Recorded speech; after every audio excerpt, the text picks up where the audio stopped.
कि किसी लड़के से करवा दो, लेकिन ये लड़की, इसे तो गांव के बाहर निकाल दो। नहीं नहीं जमींदार साहब, ये क्या बोल रहे हैं? ऐसा नहीं हो सकता। मेरी बेटी मासूम है, इसे अच्छे बुरे की समझ नहीं है। अरे कहाँ जाएगी ये बेचारी? कहाँ जाएगी? इतनी चिंता है तो पूरे परिवार का गांव निकाला कर देते हैं। बेचारे पूरे बसे बसाए परिवार को गांव छोड़ना पड़ता है।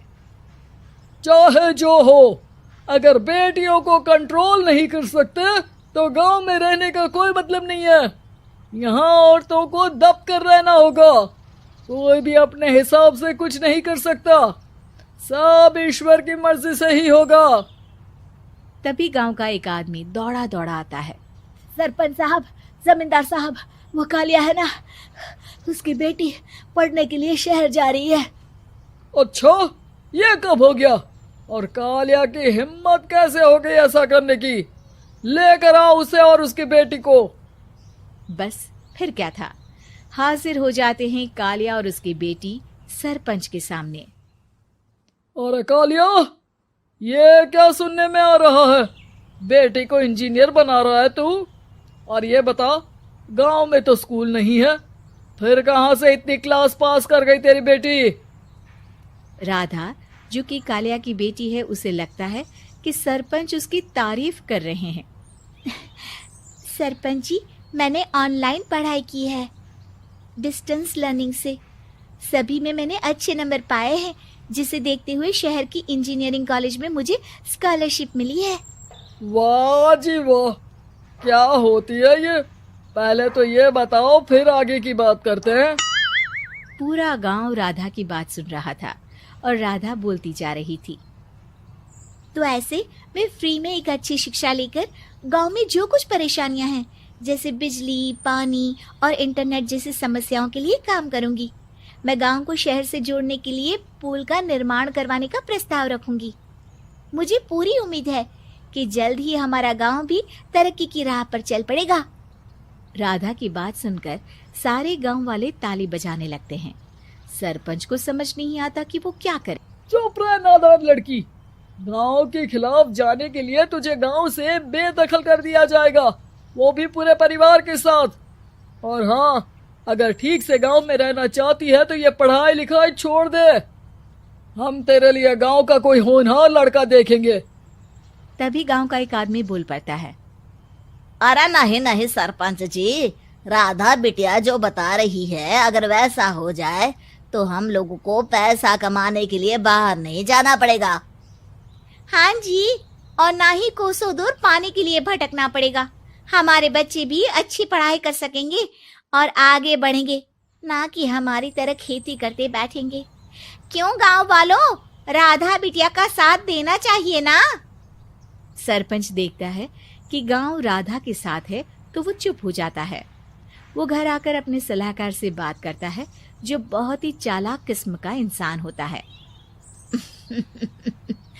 अरे सरपंच साहब, आपको बहुत ही होशियारी से काम लेना पड़ेगा। एक बार गांव तरक्की कर गया, यहाँ के बालक पढ़ लिए तो कोई ना पूछेगा आपको। और फिर ये जो बेटा और बेटी है ना आपके, इनको भी आम लोगों की तरह ही जीवन जीना होगा। हाँ, लेकिन करे तो क्या करे? वो ना आप मुझ पर छोड़ दीजिए, बस मैं जैसा बोलूं करते जाइए। अगले रोज सुबह जब गांव वाले सोकर उठते हैं तो राधा के घर के बाहर और साथ ही वो लोग जिन्होंने राधा का सपोर्ट किया था, उनके घर के आगे लाल रंग से कल आऊंगी लिखा होता है। कल आऊंगी? ये क्या होता है?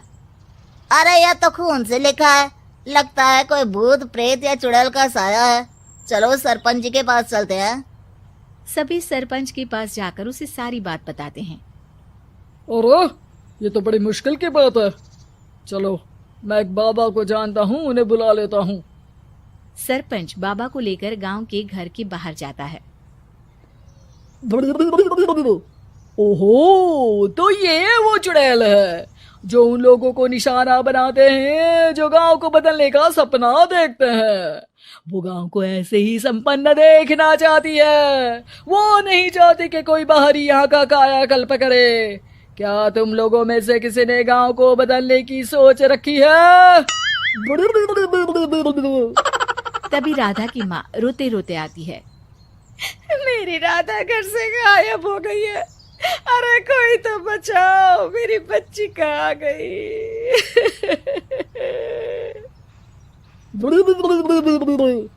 ले गई वो चुड़ैल, तेरी बच्ची को ले गई। अब वो उसे श्रापित करके छोड़ेगी। उस पर चुड़ैल का साया हो जाएगा। तभी बुरी सी हालत में राधा भी वहां आ जाती है। उसके बाल चुड़ैल की तरह फैले होते हैं और कपड़ों में खून लगा होता है। सभी राधा को देखकर डर जाते हैं। माँ, पता नहीं मुझे कौन उठा कर ले गया था। अरे दूर दूर हो जा चुड़ैल, अब हम लोग इस गांव में नहीं रुकेंगे। अरे कैसी बातें कर रहे हैं आप? कल तो आप मेरे भरोसे गांव का हुलिया बदलने, अपने बच्चों को पढ़ाने और तरक्की उन्नति की बात कर रहे थे, तो आज क्या हो गया आपको? ये फिर तुम लोगों को बहकाएगी। ये चुड़ैल गांव में आ चुकी है। ऐसे ही ये तुम्हारे घर के बच्चों को भी ले जाएगी। गांव वाले राधा को गांव से बाहर निकाल देते हैं। उसके माँ बाप रोते रहते हैं, लेकिन गांव वाले नहीं मानते। मैं भी अपनी बहन के साथ गांव के बाहर रहूंगा, लेकिन वो पढ़ाई नहीं छोड़ेगी। वहीं सरपंच के घर पर सलाहकार कहता है, देखा, सांप भी मर गया और लाठी भी नहीं टूटी। लेकिन अगले ही दिन सरपंच के घर के बाहर भी वही शब्द लिखे होते हैं। और फिर सरपंच की बीवी कहती है, हमारी बेटी को किसी ने अगवा कर लिया है। तभी राधा का भाई वहां आ जाता है। अरे गांव वालों, मैंने सरपंच जी की बेटी को देखा था। वो चुड़ैल उसे उठाकर ले जा रही थी। अरे क्या मजाक कर रहे हो? नहीं नहीं सरपंच जी, आप नहीं जानते। वो चुड़ैल अब आपकी बेटी में आ जाएगी, जैसे राधा के अंदर आ गई थी। तभी सरपंच की बेटी वैसी ही हालत में वहां आती है जैसे राधा आई थी। पापा, पता नहीं कैसे मैं गायब हो गई थी। चुड़ैल, इसके अंदर भी चुड़ैल का साया है, मारो इसे। अरे नहीं नहीं, इसे भी राधा के पास गांव के बाहर ही भेज दो। अरे चुप रहो, मेरी बेटी कहीं नहीं जाएगी और चुड़ैल बुड़ैल कुछ नहीं होता है। अरे कैसे बात कर रहे हो सरपंच जी? आप तो बोल रहे थे कि आपका फैसला भगवान का ज्ञान होता है, तो अपने पर बात आई तो अब आप ऐसे बोल रहे हैं। अरे ना ना ना, आपको अपनी बेटी को त्यागना ही होगा। अरे बुलाओ बाबा को। राधा का भाई बाबा को ले आता है, जिसे अब गांव वालों के डर के कारण सच बोलना पड़ता है। मैं कोई बाबा नहीं हूँ, मैं तो मोची था। ये सलाहकार महोदय ने मुझे कहा था एक्टिंग करने को। अब वो मुझे पैसे देने वाले हैं। अब मुझे माफ कर दो। गलती हो गई, मुझे माफ कर दो। तभी वहां राधा आ जाती है। देखा सरपंच जी, जब गांव के बच्चे साक्षर होंगे तो आप जैसे लोगों की चालाकी नहीं चलेगी।